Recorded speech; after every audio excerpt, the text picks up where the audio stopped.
Well, I have officially hit the 110,000 nickel search mark. If this is your first time joining in, I'm on a quest right now to fill the 1938 through 1961 Jefferson nickel set by searching 10,000 nickels or 5 boxes every week until I have completed the entire set.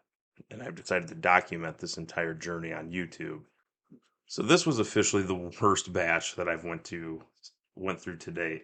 Worst one since July 29th. I only found 117 nickels belonging to the 1938 through 1959 series. Three from the 30s, 49 from the 40s, and 62 from the 50s. However, I did find three Silver War nickels, all common eras, and two dateless buffaloes with the application of Nicodate proving to be a 1916 Philadelphia and a 1920 Philadelphia, and 10 Canadians. I did have an interesting fact that was brought up on the coin community forums, and that is that I have not found a single 1948 S nickel. It's a little bit more of a lower mintage coin. They only mint around 11 million or so. Statistically, I should have found probably three or four by now. And I've now went through 110,000 and have yet to find a single one. As mentioned in other videos, I started this journey back in 2015. Got a couple boxes of nickels. I went through 8,000 nickels. And I did find a 1948S. I have not seen one since. But this was the batch that did break my dry spell on Buffalo nickels. The first one I found came in at 20,285 nickels since the last one. And I found two in this batch of 10,000. Aside from the Silver War nickels, I'd say the best coin that I found out of this 10,000 was more of a common date. It was a 1959 Philadelphia. It was in pretty good shape. Anyway, I've got the usual close-ups and the tally coming towards the end of the video.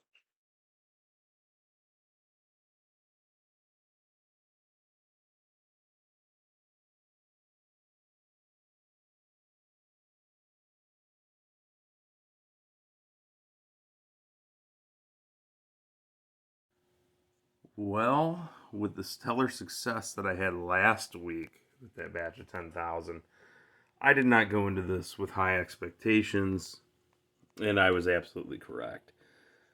This was the worst batch of 10,000 nickels that I've had since July 29th. But, hey, just comes with the territory.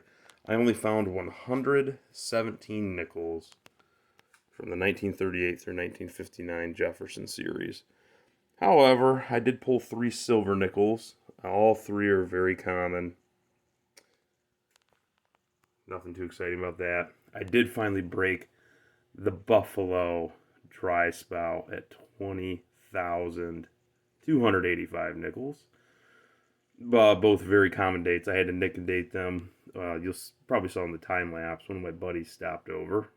Good long-time friend. He had to see how the nicodate works, but we got a 1920 and a 1916. Silver nickels. This one, it is a P. They're all common.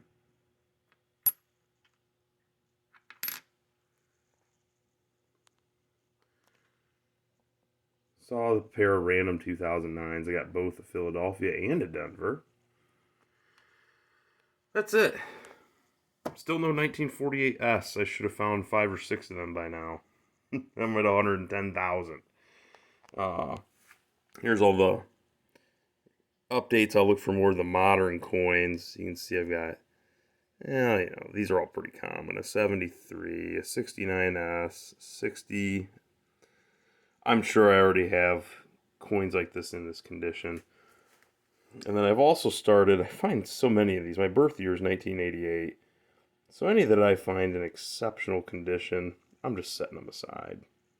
I'll just fill a roll or two of 1988. Let's get this all tallied up. Yep. This was about to be expected. This is really all I found. I did get a really nice 1959 Philadelphia. It still amazes me that a nickel that's that old can look that pristine after all these years. It had to have come out of someone's collection. And a 57, a 41. There's the pair of Buffaloes. Like I had mentioned, I had to apply Nick date.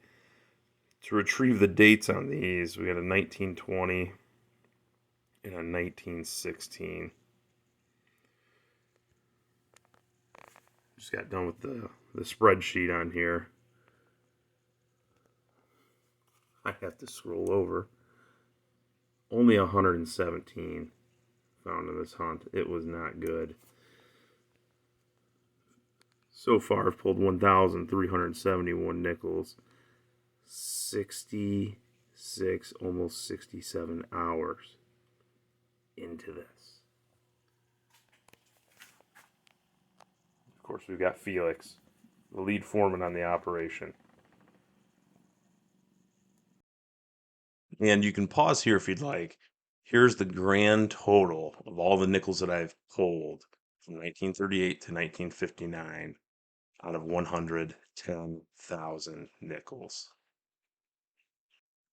And here it is. Here is the star of the entire batch, a 1959 Philadelphia, which I shouldn't give so much hate to this coin. This one is in exceptionally really good condition. It does make me wonder, how did this coin survive all this time and still look like it's almost brand new? I always wondered, did it come out of someone's collection? Was it in a piggy bank since the 50s or 60s and they just now cashed it out? We'll never know. Anyway, tune in for next week as I approach 120,000. Thanks for watching.